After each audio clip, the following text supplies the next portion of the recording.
Cup की तो बहुत ज्यादा बात हो गई कि वर्ल्ड कप में ये हो गया वो हो गया, पाकिस्तान एक्सपोज हो गया, पाकिस्तान ने बहुत बुरा खेला। माना पाकिस्तान ने बहुत बुरा खेला, पाकिस्तान अपने घर में अपने होम ग्राउंड में A B C D टीमों के खिलाफ खेलकर नंबर 1 पोजीशन तो बना लेता है।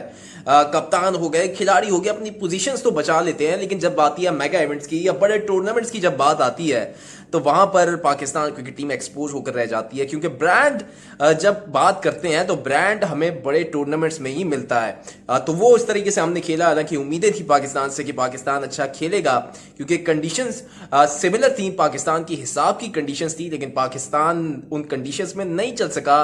जो कि 4 मैचेस जो थे, मुसलसल नाकामी जो थी, खराब रन रेट जो था, उसने एक पाकिस्तान की यूं कह लीजिए कि सेमीफाइनल का रास्ता जो था उसको ख़त्म कर दिया। या यूं कह लीजिए सादे और आसान अल्फाज में अगर मैं बात करूं तो पाकिस्तान डिजर्व ही नहीं करता था कि वो इस मेगा इवेंट में 50 ओवर्स के वर्ल्ड कप के सेमीफाइनल में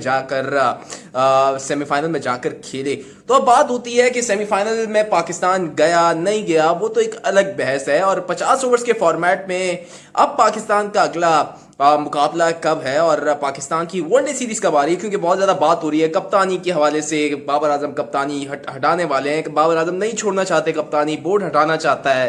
तो अब पाकिस्तान क्रिकेट बोर्ड सोच क्या रहा है और पाकिस्तान का अगली सीरीज है कब। तो यहां पर हैरान कुन बात यह है कि पाकिस्तान इस वर्ल्ड कप के बाद पाकिस्तान की अगली जो वनडे सीरीज है वो बहुत तवील है। तो अंदाजा अगर आसान लफ्जों में समझाना चाहूं तो पाकिस्तान तकरीबन 1 साल बाद अब अपनी अगले वनडे सीरीज खेलेगा। और आप यूं अंदाजा लगा लें कि पाकिस्तान कितना कम वनडे खेलता है, और इस दौरान यानी कि इस 1 साल के दौरान पाकिस्तान की सिर्फ और सिर्फ T20 सीरीज शेड्यूल है और टेस्ट सीरीज पाकिस्तान जो है खेलेगा। जैसे वर्ल्ड कप के बाद पाकिस्तान ने ऑस्ट्रेलिया जाना है, जहां पर 3 मैचेस पर मुश्तमिल सीरीज जो शुरू होगी, और गालिबन 14 दिसंबर से ऑस्ट्रेलिया में पहली 3 मैचेस पर मुश्तमिल ये सीरीज जो है वो शुरू हो जाएगी। और गालिबन टेस्ट सीरीज में तो शायद बाबर आजम कप्तानी करेंगे, लेकिन वनडे फॉर्मेट में अब पाकिस्तान क्रिकेट बोर्ड सोच क्या रहा है, क्योंकि वनडे सीरीज तो बहुत दूर है, तो क्या उससे पहले कप्तान तब्दील हो जाएगा या बाबर आजम को एक और लाइफलाइन मिल जाएगी। क्योंकि पाकिस्तान की अगली सीरीज जो है वनडे सीरीज वो नवंबर 2024 यानी अगले साल नवंबर में शेड्यूल है ऑस्ट्रेलिया के खिलाफ। फिर उसके बाद पाकिस्तान ने जिम्बाब्वे जाना है, जो कि ऑस्ट्रेलिया सीरीज के फौरन बाद पाकिस्तान जो है ऑस्ट्रेलिया से डायरेक्टली जिम्बाब्वे जाएगा, जहां पर 3 वनडे मैचेस की सीरीज होगी। ऑस्ट्रेलिया के अगेंस्ट भी 3 मैचेस की वनडे मैचेस की सीरीज शेड्यूल है। फिर उसके बाद पाकिस्तान का 1 महीने का गैप है, जहां पर फिर पाकिस्तान ने साउथ अफ्रीका का टूर करना है। साउथ अफ्रीका में भी पाकिस्तान ने 3 मैचेस पर मुश्तमिल वनडे सीरीज खेलनी है। और उसके बाद पाकिस्तान की ट्राई नेशन सीरीज शेड्यूल है, गालिबन साउथ अफ्रीका, वेस्ट इंडीज और जिम्बाब्वे के दरमियान ये सीरीज जो है ट्राई नेशन सीरीज जो है शेड्यूल की गई है, जो कि पाकिस्तान खुद होस्ट करेगा, अपने घर में खेलेगा ट्राई नेशन सीरीज। और फिर उसके बाद पाकिस्तान का अगला इम्तिहान होगा चैंपियंस ट्रॉफी 2025 का।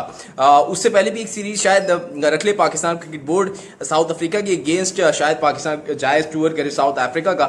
लेकिन उसके बाद ये जो 3 मैचेस पर मुश्तमिल पाकिस्तान की जो सीरीज है, तकरीबन 3 सीरीज जो है पाकिस्तान खेलेगा और एक ट्राई नेशन सीरीज को आप मिला लें। और उसके बाद पाकिस्तान का अगला इम्तिहान जो है, बड़ा इवेंट जो है वो है चैंपियंस ट्रॉफी 2025, जो कि पाकिस्तान में ही होगी। पाकिस्तान उसकी मेजबानी करने जा रहा है। तो आप इस बात से अंदाजा लगा लें कि पाकिस्तान कितना कम ODI मैचेस खेलते हैं। अगर इतने कम मैचेस खेलेगा तो पाकिस्तान कैसे सेमीफाइनल में पहुंचेगा, किस तरीके से जीतेगा, किस तरीके से पाकिस्तान से हम उम्मीदें लगाएं कि पाकिस्तान इतने कम मैचेस खेलकर फिर जब मेगा इवेंट में जाएगा तो 50 ओवर्स के फॉर्मेट में वो जीत सकता है। तो ये सारी चीज़ें सोचने वाली हैं, समझने वाली हैं, और पाकिस्तान क्रिकेट बोर्ड इन सारी चीज़ों को देखता है, या किस तरीके से FTP यानी कि फ्यूचर टूर प्रोग्राम शेड्यूल किया जाता है, ये तो एक अलग चीज़ है, ये एक अलग बहस है। लेकिन इस बात का तो साफ अंदाज़ा होता है कि वनडे फॉर्मेट या तो ख़त्म होता जा रहा है, या आने वाले कुछ सालों में हमें ये वनडे फॉर्मेट यानी कि 50 ओवर्स का फॉर्मेट बिल्कुल ही खत्म होता हुआ दिखाई देगा, और ICC सिर्फ T20 और टेस्ट फॉर्मेट पे इन्हिसार करेगा। और हो सकता है कि आने वाले चंद सालों में हमें T10 फॉर्मेट भी इंटरनेशनल क्रिकेट काउंसिल की जानिब से रिकग्नाइज होता हुआ नजर आए, क्योंकि वनडे फॉर्मेट में अब आहिस्ता आहिस्ता जो है लोगों की दिलचस्पी या क्रिकेटर्स की दिलचस्पी खत्म होती जा रही है, जिसकी बड़ी मिसालें आपके सामने हैं। अफगानिस्तान के खिलाड़ी नवीन उल हक जो है 22 या 23 साल की उम्र में रिटायरमेंट का ऐलान कर चुके हैं वनडे फॉर्मेट से। क्विंटन डिकॉक जिन्होंने वर्ल्ड कप में रन्स के अंबार लगाए, उनका लास्ट 50 ओवर्स का यूं कह लीजिए कि वर्ल्ड कप है और वो भी वनडे फॉर्मेट से रिटायर हो चुके हैं। इसके अलावा कई बेन स्टोक्स जो है वो भी इनका लास्ट वर्ल्ड कप बोल के वो रिटायर हो चुके थे, लेकिन उनको जबरदस्ती लेकर आया गया। तो इस तरीके से बहुत सारी चीजें हैं और बहुत सारे खिलाड़ी, उस्मान ख्वाजा हो गया ऑस्ट्रेलिया का, वो भी वनडे फॉर्मेट से जो है यूं कह लीजिए खेल कर थक चुके हैं। तो वनडे फॉर्मेट शायद अपनी अपनी आखिरी सांसें गिन रहा है और शायद आने वाले चंद सालों में हम वनडे फॉर्मेट को ज्यादा खेलते हुए नहीं दिखेंगे। बहरहाल सारी पाकिस्तान क्रिकेट टीम के ऊपर अब बात कर रहे थे, तो यही है पाकिस्तान क्रिकेट टीम का अगला शेड्यूल वनडे फॉर्मेट का, यानी कि वनडे सीरीज अब पाकिस्तान ने अगले साल खेलनी है। एक साल बाद यानी कि अगले नवंबर को 2024 के नवंबर में पाकिस्तान ऑस्ट्रेलिया के अगेंस्ट ये सीरीज खेलेगा 3 मैचेस की, फिर जिम्बाब्वे, फिर साउथ अफ्रीका, फिर ट्राई नेशन सीरीज, फिर एक और सीरीज है और फिर उसके बाद चैंपियंस ट्रॉफी 2025 पाकिस्तान होस्ट करेगा।